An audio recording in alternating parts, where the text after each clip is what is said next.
Pengertian media pembelajaran. Kata media berasal dari bahasa Latin yaitu medius yang artinya tengah, perantara, atau pengantar. Secara umum adalah segala sesuatu yang dapat menyalurkan informasi dari sumber informasi kepada penerima informasi. Menurut Gardner, media adalah berbagai jenis komponen dalam lingkungan siswa yang dapat merangsang untuk belajar. Sedangkan kata pembelajaran merupakan bentuk jamak dari kata belajar yang mempunyai kata dasar ajar.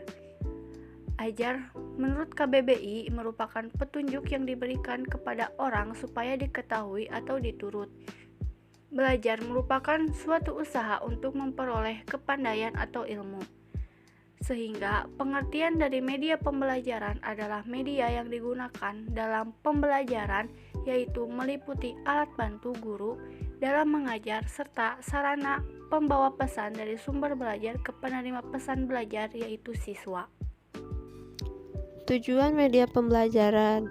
Tujuan media pembelajaran sebagai alat bantu pembelajaran adalah sebagai berikut. Yang pertama yaitu mempermudah proses pembelajaran di kelas. Nah, dengan adanya media pembelajaran, guru dapat mudah menyampaikan atau menjelaskan isi dari materi yang akan disampaikan kepada peserta didik. Lalu yang kedua yaitu meningkatkan efisiensi proses pembelajaran. Nah, dengan adanya bantuan dari media pembelajaran, dalam waktu untuk menjelaskan pun akan efisien, akan lebih cepat penyampaiannya, karena ya tidak perlu memerlukan ceramah atau guru yang terus menjelaskan panjang lebar, karena ya sudah terbantu oleh dengan adanya media pembelajaran. Seperti itu. Lalu menjaga relevansi antara materi pelajaran dengan tujuan belajar. Nah, menjaga relevansi, jadi dengan adanya media pembelajaran itu akan menopang, misal sedang membahas suatu materi yang memang memerlukan alat bantu media untuk sebagai penggambarannya, seperti itu. Seperti misal membahas tentang materi proklamasi kemerdekaan. Nah, itu kan membutuhkan media pembelajaran, contohnya audio dari suara Soekarno saat mengucapkan proklamasi kemerdekaan. Nah, itu kan jadi siswa itu tidak hanya mengawang-awang membayangkan, oh mungkin seperti ini cara Soekarno menyampaikan proklamasinya, tidak. Jadi dengan adanya audio ini sebagai media pembelajaran, sehingga ada relevan dengan materi yang sedang disampaikan oleh guru. Lalu yang keempat yaitu membantu konsentrasi peserta didik dalam proses pembelajaran. Nah, dengan adanya media pembelajaran, konsentrasi peserta didik pun akan fokus terhadap apa yang sedang disampaikan oleh guru gitu. Karena biasanya siswa itu akan konsentrasi terhadap penjelasan guru apabila si guru itu menggunakan alat peraga atau menggunakan media pembelajaran, ketimbang hanya bermodalkan ceramah saja, seperti itu. Fungsi media pembelajaran. Media pembelajaran memiliki fungsi untuk merangsang pembelajaran dengan yang pertama menghadirkan objek sebenarnya, lalu membuat duplikasi dari objek sebenarnya, membuat konsep abstrak menjadi konkret, lalu memberi kesamaan persepsi, lalu mengatasi hambatan waktu, jumlah, dan jarak yang terbatas ya. Lalu menyajikan ulang informasi secara konsisten dan memberikan suasana belajar yang tidak tertekan, santai, menarik, serta menyenangkan.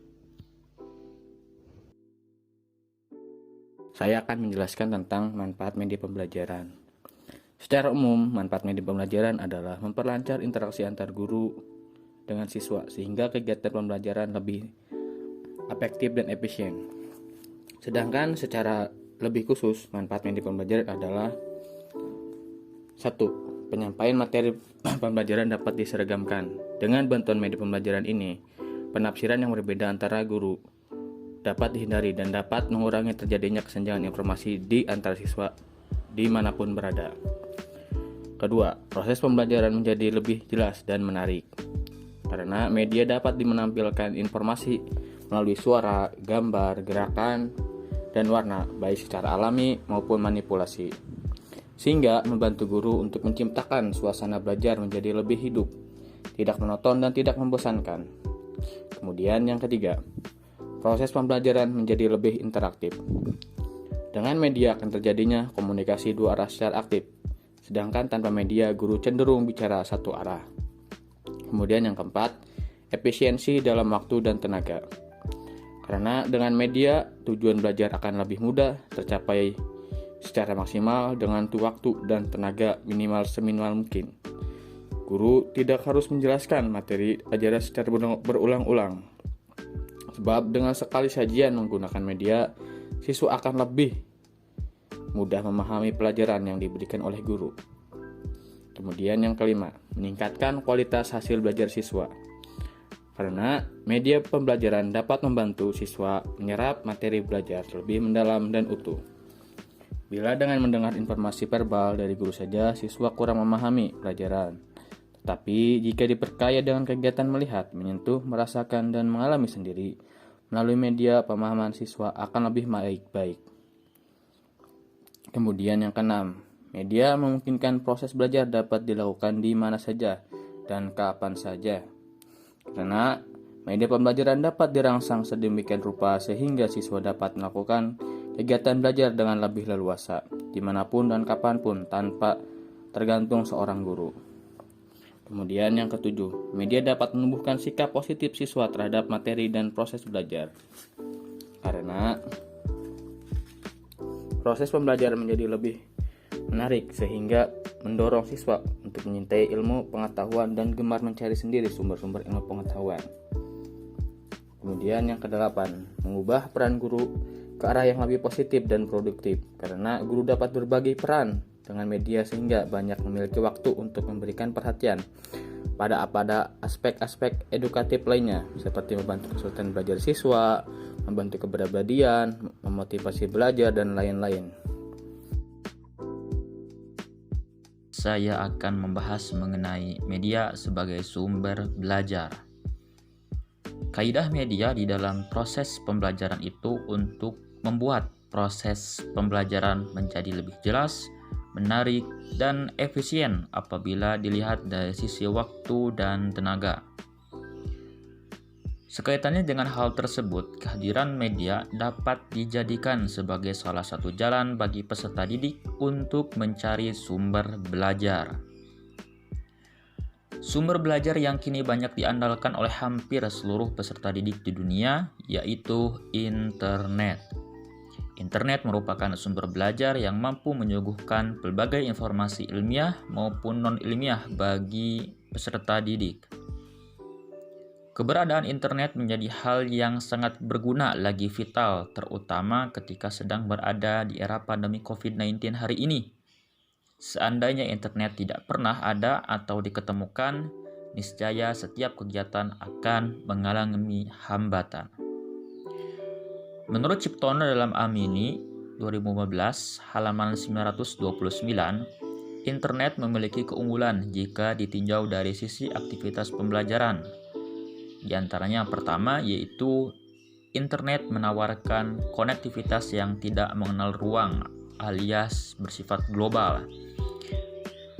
Melalui internet, para peneliti pendidik maupun peserta didik memiliki kesempatan untuk mengakses sumber-sumber pustaka seperti buku dan jurnal-jurnal ilmiah tanpa harus mengunjungi perpustakaan secara langsung. Yang kedua, internet menawarkan akses waktu yang tidak terbatas. Nah, sehingga peserta didik ataupun pendidik dapat mengakses berbagai informasi selama 24 jam, bahkan 24 jam itu non-stop ya.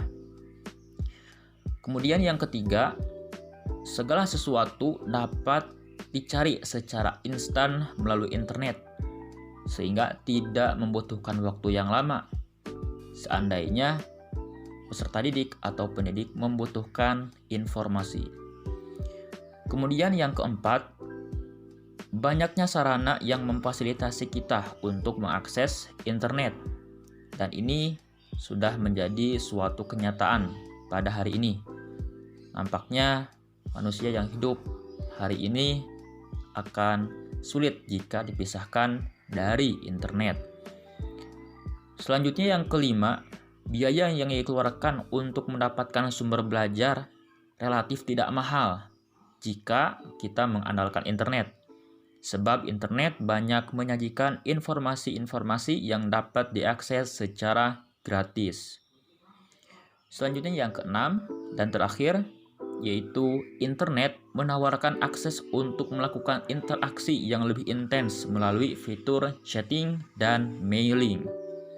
Nah, sehingga dari sini kita bisa memahami bahwa sesungguhnya media yang cocok dan secara empirik telah teruji sebagai sumber belajar bagi peserta didik, yaitu salah satunya adalah internet. Saya Linda Nur Sukma akan menjelaskan tentang pembelajaran dalam sejarah. Yang pertama ada sejarah sebagai peristiwa. Nah, peristiwa ini merujuk pada berbagai kejadian yang pernah terjadi di masa lampau yang menjadi bagian dari sejarah jika kejadian tersebut bersifat penting, nyata, dan faktual. Sehingga dalam pemaparannya, sejarah sebagai peristiwa itu harus dipaparkan secara kronologis supaya mudah dijelaskan, mudah dipahami juga. Nah, sejarah sebagai peristiwa memiliki ciri abadi dan unik, artinya hanya terjadi satu kali pada masa lampau dan tidak bisa terulang kembali karena peristiwa ini sudah terjadinya di masa lampau. Meskipun pola sejarah itu selalu berulang-ulang ya. Nah, selain itu, peristiwa sebagai sejarah juga membawa pengaruh yang besar bagi masyarakat luas dalam berbagai aspek kehidupan. Selanjutnya, ada sejarah sebagai ilmu. Artinya, sejarah sebagai ilmu ini dalam penelitiannya, sejarah ini sudah menggunakan metode ilmiah sehingga ilmunya bisa dibuktikan kebenarannya dan bisa dipertanggungjawabkan mengenai teori-teori yang ada dalam sejarah. Ciri utama dari sejarah sebagai ilmu ialah bersifat empiris serta memiliki teori yang digunakan dalam proses kajiannya. Jadi, untuk memastikan kebenaran tersebut, haruslah memiliki atau menggunakan berbagai teori dan metode yang benar. Selanjutnya ada sejarah sebagai kisah. Nah, sejarah sebagai kisah ini memiliki peran yang penting dalam perkembangan kehidupan sosial. Misal, perkembangan dari masa prasejarah sampai bagaimana manusia menemukan aksara itu dianggap sebagai kisah yang mempunyai peran besar dalam perkembangan kehidupan sosial. Ciri khas dari sejarah sebagai kisah ini didasarkan pada fakta yang bisa dipertanggungjawabkan.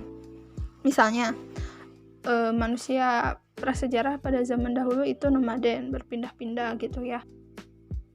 Berbagai peninggalan-peninggalan ini menjadi pendukung dalam peran sejarah sebagai kisah. Nah, dari tiga hal ini, kita sebagai guru di generasi milenium atau di era modern inilah ya, apalagi di penggunaan teknologi yang begitu pesat, kita harus bisa merelevansikan antara berbagai peristiwa yang terjadi di masa lalu dengan peristiwa atau keadaan yang terjadi di zaman sekarang, sehingga sejarah tersebut bisa mencapai tujuannya seperti moto dalam pendidikan sejarah, yakni Historia Magistra Vitae, sejarah adalah guru bagi kehidupan.